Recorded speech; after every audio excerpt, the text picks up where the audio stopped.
Hi, everyone. Thank you for joining us for today for our webinar, 30 by 30, a state-level perspective on protecting and connecting Western lands. My name is Brendan. I'm WRA's Digital Communications Coordinator. We're still waiting for a few people to join, so I'll cover a couple of quick things before we get going.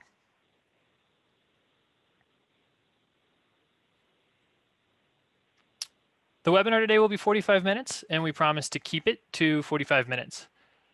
You'll notice a Q&A box at the bottom of your screen. Please feel free to type any questions you have throughout the webinar in that box.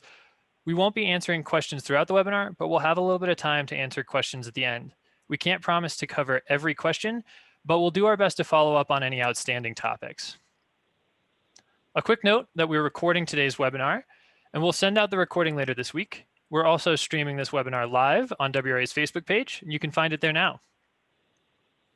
Lastly, I'd like to say a quick thank you to our corporate partners for making today's webinar possible. Now let me introduce our moderator and our panelists. Our moderator for today's webinar is Jason Swan. Jason is WRA's Western Lands Policy Fellow.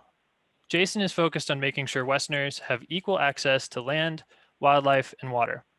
Specifically, his areas of expertise includes an analysis of privatization of access and blocked access to public lands and water, equitable access to public open spaces, access to decision-making, and managing and limiting access in a fair manner for natural resource protection.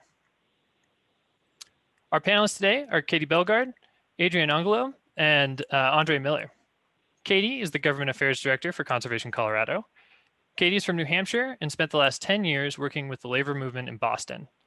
She joined the Conservation Colorado team in 2019 and is excited to bridge her experience in labor and social justice organizing with the environmental movement here in Colorado. Her favorite spot in Colorado is the mountains outside of Redstone, preferably on horseback. Adrian is the Deputy Director of the New Mexico Wildlife Federation. In his new role at the New Mexico Wildlife Federation, he's excited to build a community of New Mexican conservationists, hunters, anglers, and outdoor recreationists who care about our public lands and increasing transparency in decision-making processes. In his spare time, Adrian enjoys woodworking, biking, and hiking with his dog. And Andre is a Western Lands Policy Analyst for WRA. Andre advocates for conservation by developing state-level policy to protect Western landscapes. As a part of his work with WRA's Western Lands Program, he provides strategic advice on conservation finance mechanisms to shape land management and ensure permanent protections to protect biodiversity, to prevent biodiversity loss and mitigate climate effects. Andre works closely with stakeholders in Western communities to protect wildlife and create sustainable local economies. Now I will hand things off to our moderator, Jason, and he'll get us started. Awesome. Thank you, Brendan, for that introduction. The rampant use and exploitation of environmental resources has led to pollution and shortages of clean water, air, and land. Those who are most impacted by our imperiled planet are those who are socially and economically and usually racially oppressed, a climate gap that will only continue to grow in the coming decades without active intervention. To save our planet, we must align our goals with science to conserve what remains of our Earth's natural resources and species, ensuring outdoor access for all, and slowing or stopping the impact of human existence on changing climate. Ultimately, the purpose for saving our planet is to save ourselves, right? Our experiences of the planet and our quality of life. The Western US is experiencing significant loss of natural lands, primarily due to expanding urban areas and oil and gas development. The country as a whole is losing more than a football field of natural lands every 30 seconds. Coupled with the changing climate, this land loss is leading to a biodiversity crisis. Leading conservation scientists, indigenous leaders, and international organizations like the UN International Convention on Biodiversity say that in order to stop the dual extinction and climate crisis and preserve clean water, clean air, and a stable climate, we need to conserve 50% of the planet by 2050. As an interim goal in the US, that means we need to conserve 30% of our lands and waters by 2030. The country, the Western states, have a long way to go to get to 30% protection. It's an ambitious goal, but that's one that's achievable if we all work together. We just need to build the political will. This task won't be easy, and as the map shows, as you can see, it's just not. It won't be easy. In the United States, domestic political problems, including ongoing debates about whether human-caused climate change even exists, has proven to be a significant impediment to progress. But today, we have a group of experts, panelists, who are working in various ways to ensure Colorado gets to its stated goals and help us better understand this complicated issue. As my grandma used to say, many hands make light work. So I'm really happy to be able to have this conversation with our distinguished guests. Welcome, everybody. It's good to see you. It's really good to see you. Thanks, Jason. Yeah, absolutely. So I'm just going to give a couple of fingers to all of y'all for just being here today. I really do appreciate it, because this is an important topic. And that being said, I want to jump.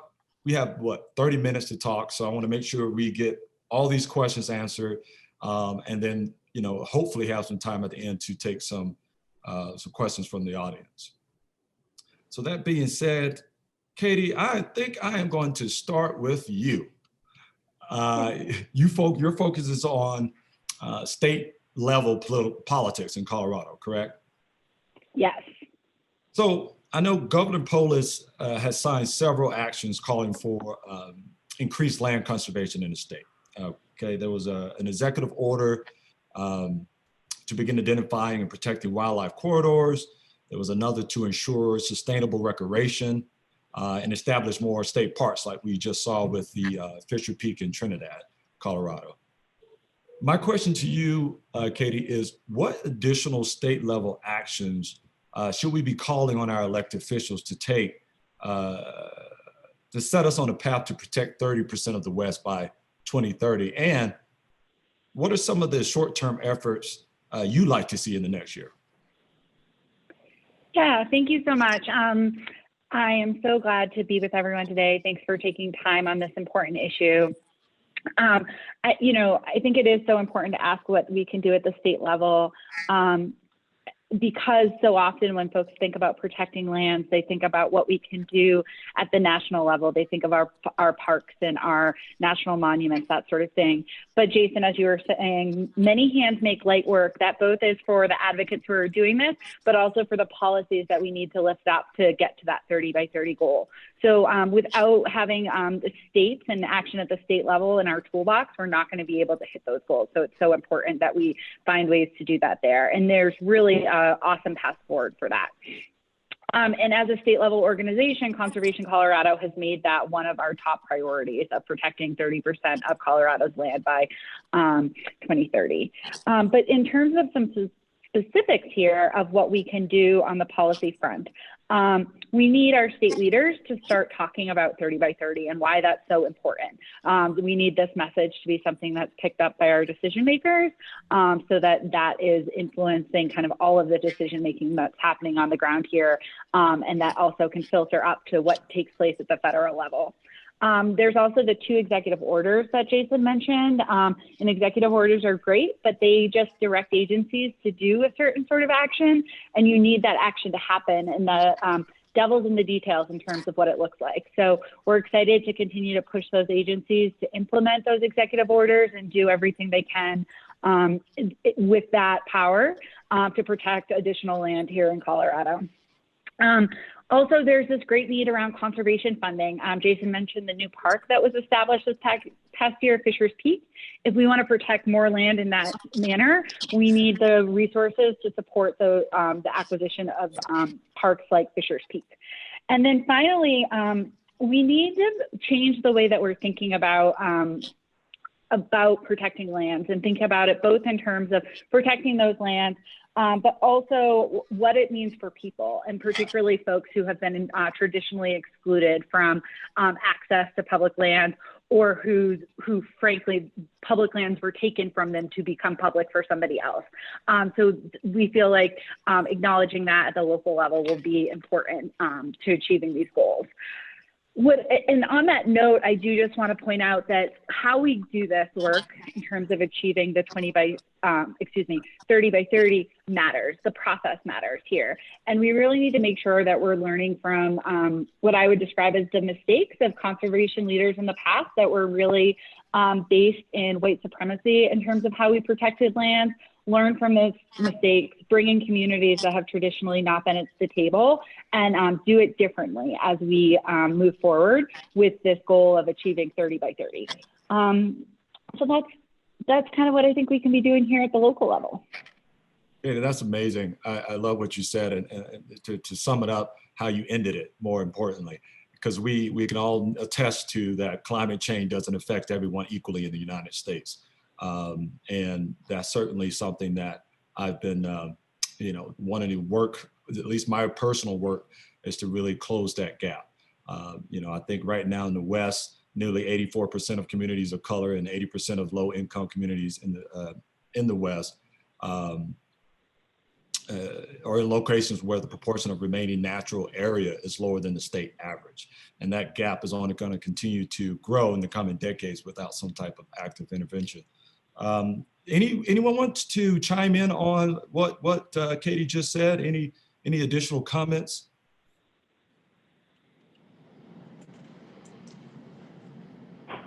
All right. Kate, go ahead, Jason.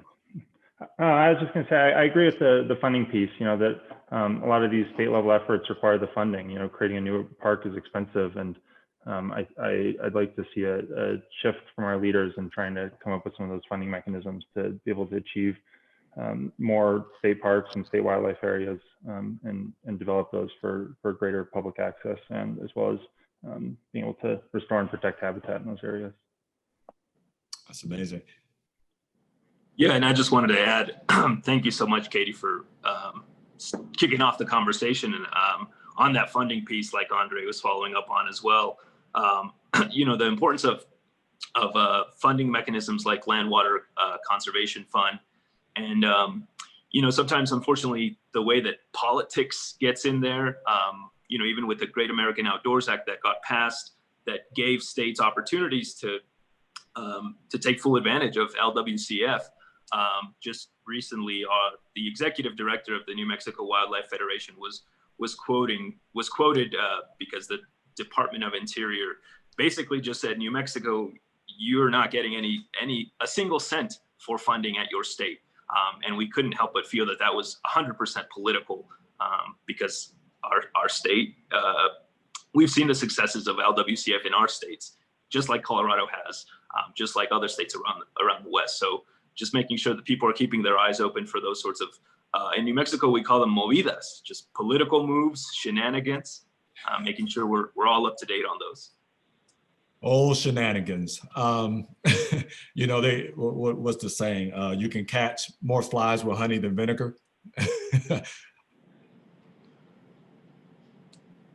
So yeah, excellent. So that does bring me into the next question, where Andre, I want to bring it to you on this question.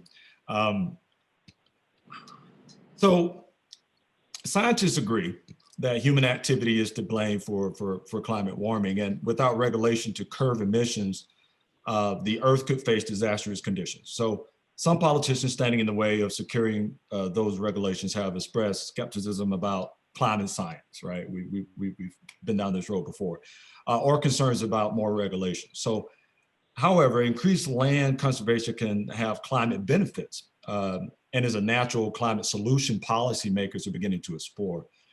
My question for you, Andre, is what hurdles currently exist that have stifled our progress towards conserving land to protect the West and our outdoor way of life for Westerners to treasure?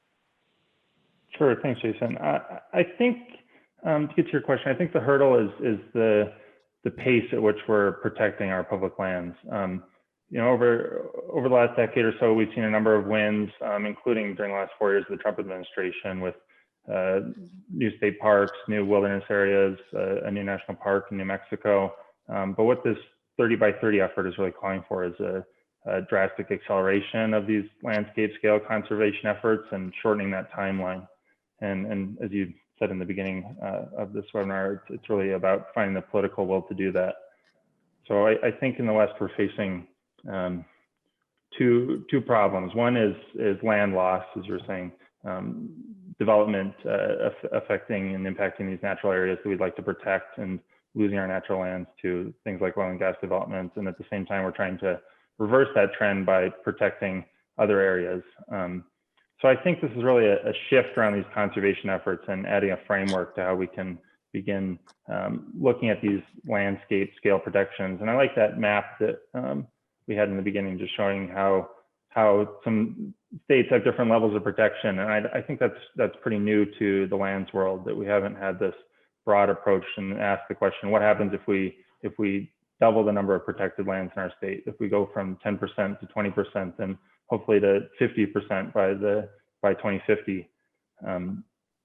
And it's in some ways it's looking at some of the successes of the climate movement, and I think now we're beginning to recognize that lands and climate are very related. And if you're going to try and protect the climate, you need to look at protecting species and protecting habitat and protecting biodiversity, and as well as some of the more human uses, looking at our water supply and food supply. So I'm optimistic in that sense, that this framework can kind of merge the two. And I think if there's a lot of climate efforts coming up in this next administration at the federal level, I think lands can be a part of that. And as looking back to some of Katie's topics that she brought up, I think states are acknowledging that too.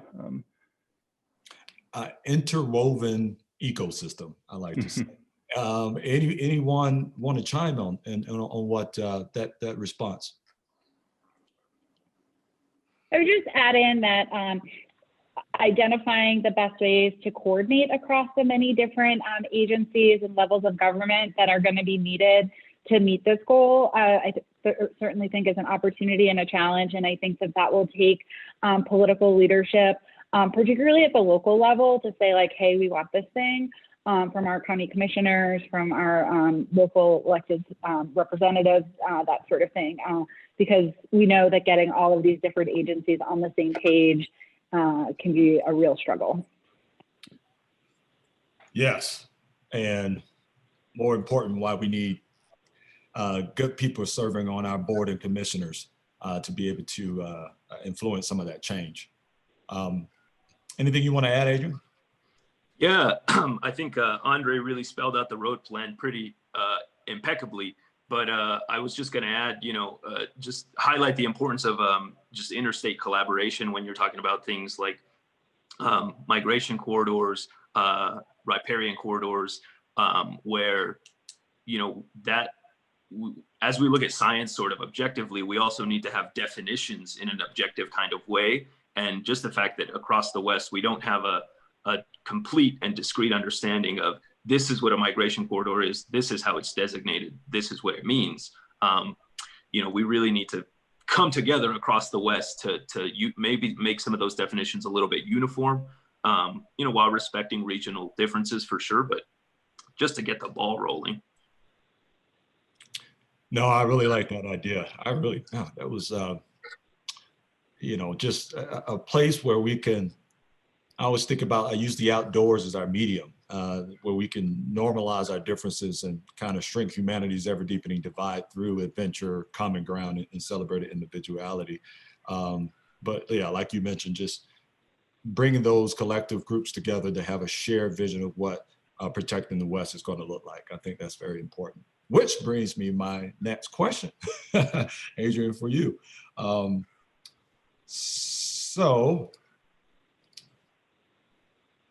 what I want to ask is, again, this goes back to the same question. Some argue that our drive to consume more and more and more has been so deep that we have often confused human worth with possession or control of property.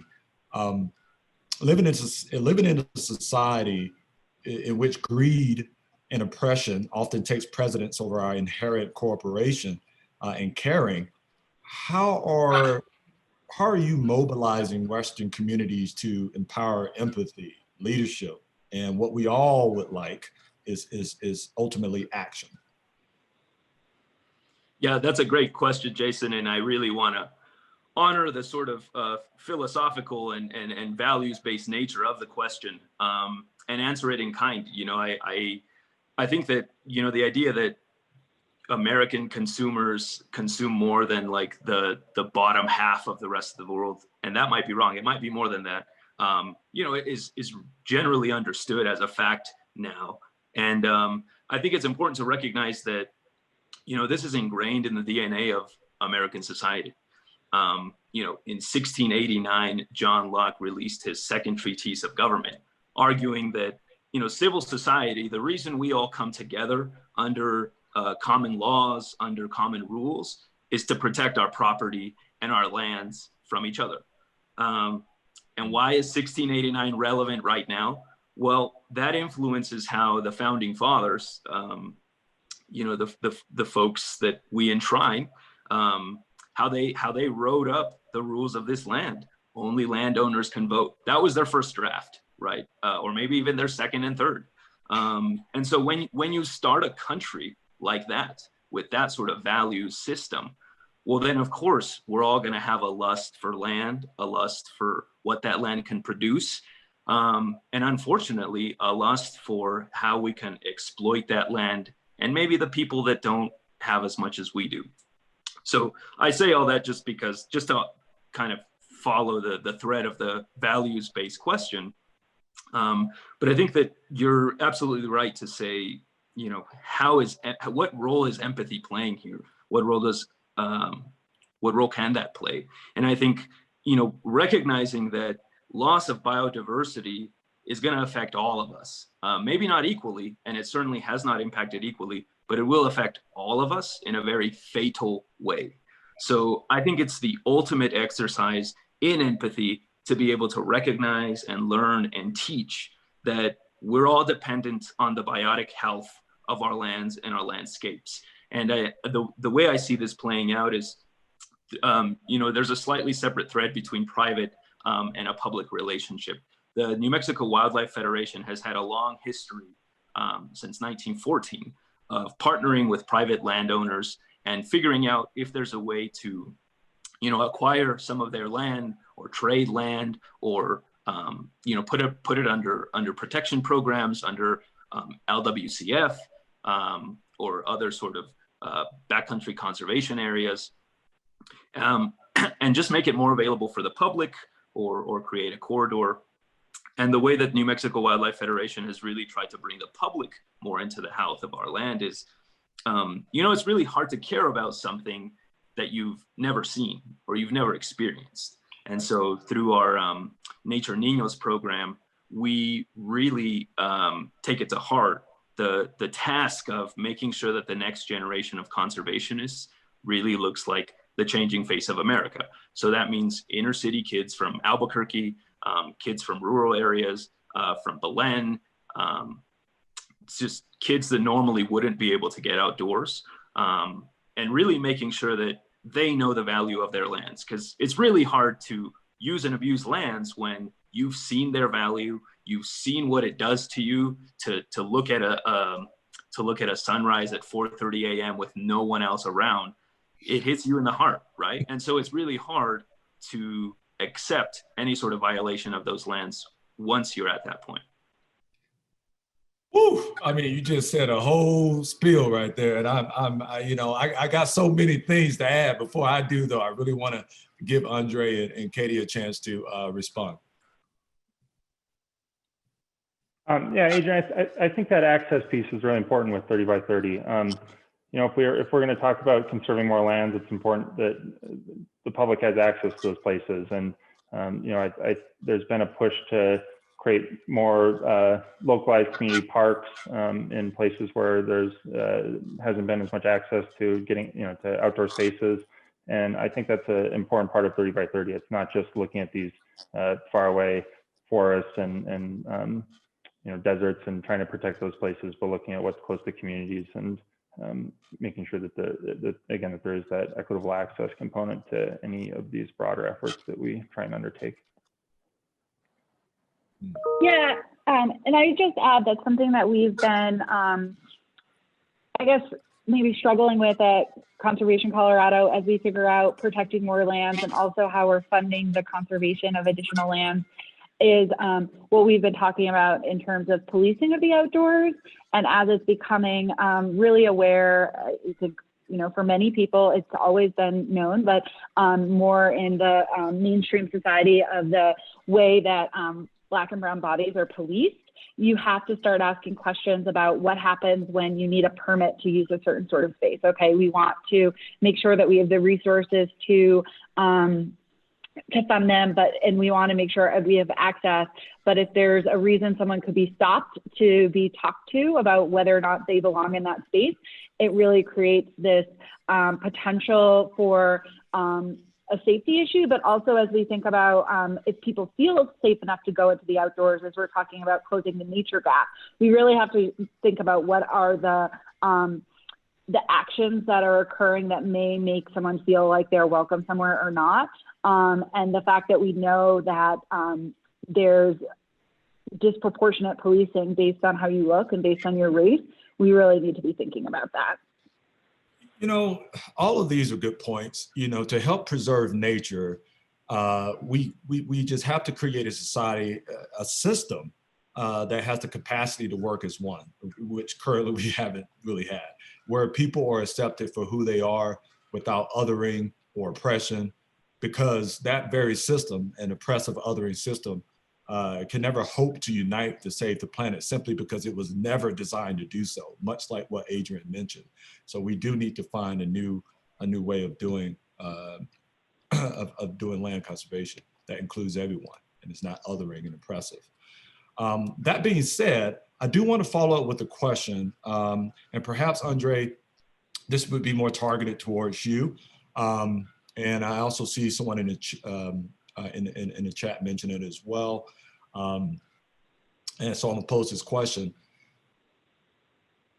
How can we develop a landscape level conservation approach and encourage states to work cooperatively, with private landowners who are looking for ways to protect and restore more private lands for conservation?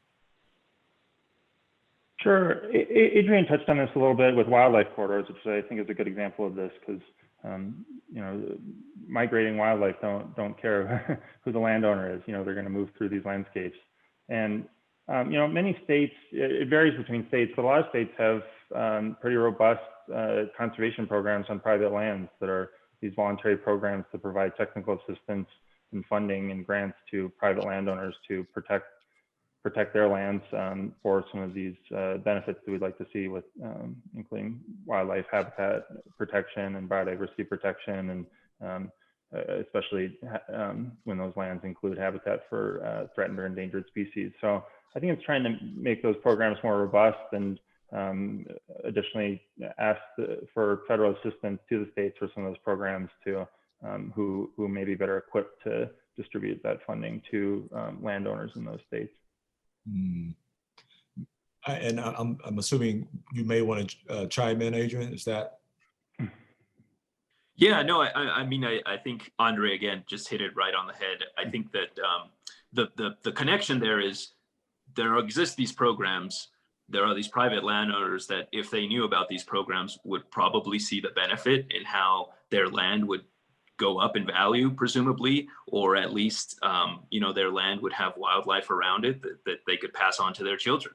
And I think that there's an education piece there.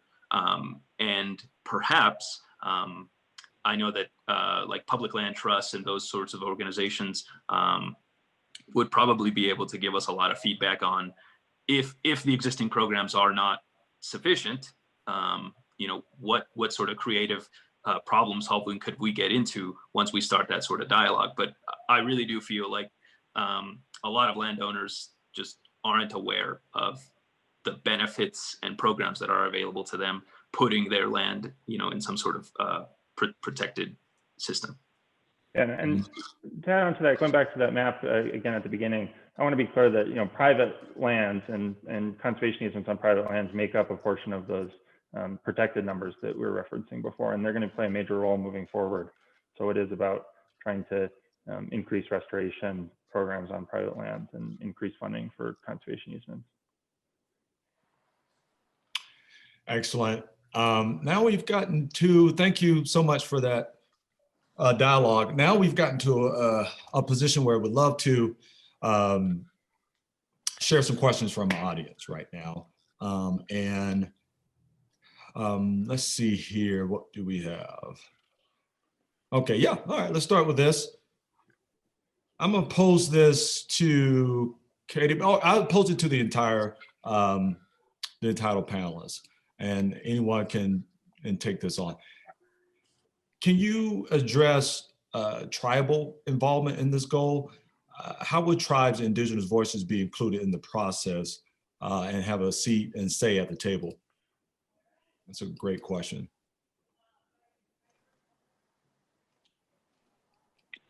Yeah, so I'm happy to jump in there. I know that just in terms of the process from the very beginning, Conservation Colorado and WRA have worked together to develop this report about how we would get to 30 by 30 in the state of Colorado. And we intentionally, from the very beginning, started a stakeholder process that included members of tribal communities, and knew that that process would not just be like, oh, hey, let's reach out to you once and see what sort of response we get to check a box. So I think what it really means is that organizations that haven't historically held those relationships are doing the work early to build the relationships over time so that people can be truly engaged. I think far too often organizations that are new to equity work come in and they say, I made a phone call to someone, I reached out to them, I sent the email, so therefore we engaged them. But instead we need to say that we're not going to move forward with our projects until folks have actually had a voice in the process and a seat at the table. And I feel like we started that precedent with how we worked on the 30 by 30 report, and we will continue that as we work to implement it. Thank you for that. I remember having a conversation in one of my public lands classes with a park ranger for, I think it was the National Forest, and he did a lot of work with indigenous people. And his first comment to us before he started said, if you are looking to have a relationship, build relationship, then make sure you bring your lunch, which in basically stating that you're going to be here for a while to build that relationship. And founder Rue Mapp of Outdoor Afro always coins the term trust happens at the speed of relationships, which is so vitally important. Anyone else want to be able to chime in? I think you. Oh, go ahead, Adrian. I was just going to say, I think you hit it right there, Jason. Just in some pueblos and you bring your lunch, and others, you don't. And just in New Mexico, 10% of the land here is native land, and indigenous, and we have over 13 indigenous sovereign pueblos, and everyone sort of does things in different ways. And I think the Wildlife Federation has continued to partner with tribes like the Santo Domingo Pueblo and the Navajo Nation, just to try to emphasize the importance of sort of expanding their infrastructural capabilities that already exist when it comes to tracking herds across their own landscapes, and making sure that they're getting all of the resources available to them to manage those resources in the way that they see best. Thank you. Did you want to add, Andre? Yeah, I'd point to broadly speaking, I think that there's a bit of a shift to creating designations where there is a tribal co-management component to those designations. And I think we saw that pronounced with Bears Ears National Monument, which of course is whose status is being fought in court right now. But that was one of the first broad tribal-led efforts to create a national monument. And I think we should be asking how we can craft policies to have more robust co-managed lands and create those designations. Love that idea. I didn't know. Katie, did you have a thought there? No? Okay. All right, great. Well, are there any final thoughts, any final takeaways? You know what? I think I have time for one more question, if I'm not mistaken, actually. So let's jump in on one more question that the audience has posed. Let me see here. Hey, Jason, I kind of saw two questions having to do with monuments in Nevada. Okay, yeah. If this is too blunt to just bring that to the top of the agenda, it just seems like the theme of monuments being undesignated is a pretty serious one. And you know, obviously we won't be able to speak to like a specific game plan for this specific monument, but I think maybe answering a question on how to avoid monuments being delisted. Right. Well, that's, let me bring it up here.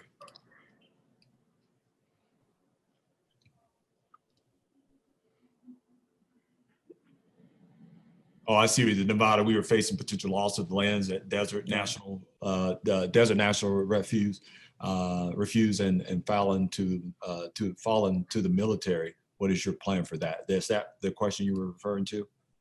Yeah, and similarly, there's another question about the Abiqua Ame National Monument as well. Yeah, so I would propose to start, I guess. You know, I think Katie mentioned this really early on that, you know, folks consider 30 by 30 or like big protection efforts to be like national issues and not state issues. And I think this is a case of sort of both, where, you know, national monuments is sort of, you know, Department of Interior has a lot of say in what goes on with national monuments. But I think that state groups have an opportunity to really galvanize all local stakeholders and then sit down with local, you know, Bureau land management directors, local forest directors, just to continue showing that support. I guess I'm a little bit cynical about, you know, when an administration is just hell-bent on trampling over designations. I have a hard time just really staying hopeful about those sorts of things. But in terms of our job and our role is to keep the fire burning and just make sure that all the stakeholders are in the room when you decide to defend. It's a great perspective. Anybody else want to? Well, yeah, I'd add on to Adrian's point and say, you know, what we saw with Bears Ears and Grant's Dairy Face was truly unprecedented. But I don't think we can give up on national monuments because of it. I think that those those are still efforts or rollbacks by the Trump administration are still being challenged, and national monuments are, again, an important tool in the toolbox for protecting public lands. They're not the only one, but of course they're unique because they're an executive tool that we can use. So, but I think Adrian's right that we should still be looking at a lot of these community-driven, ground-up efforts to protect national monuments. And again, we need every tool we have to try and get to 30% protected in the next decade.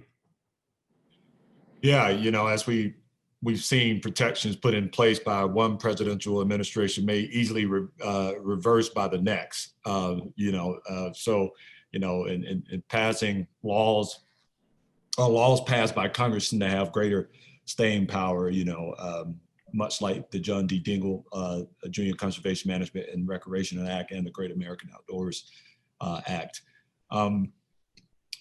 Katie, did you have any additional input? I didn't on that one, no, but thank you. You're welcome.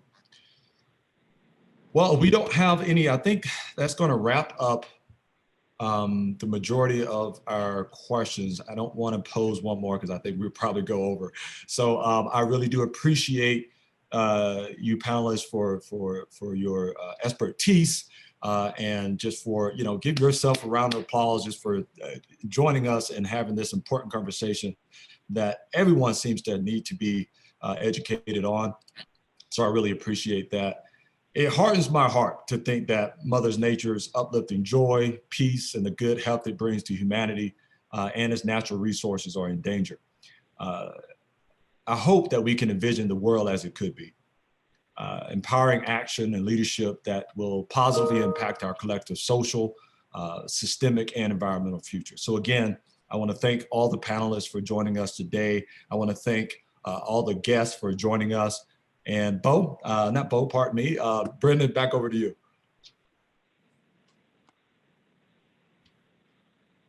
Oh, awesome. Thanks, Jason. I just want to add one quick thing, that if you had a question that wasn't answered quite yet, be sure to check out the 2 reports that were just linked in the chat there, which are WRA and Conservation Colorado's Colorado's Pathway to 30 by 30, and the recently released New Mexico Wildlife Report on 30 by 30 possibilities as well. We have an opportunity for you to make your voice heard right now. You can take action and tell your state lawmakers that you support protecting and connecting 30% of lands and waters by 2030.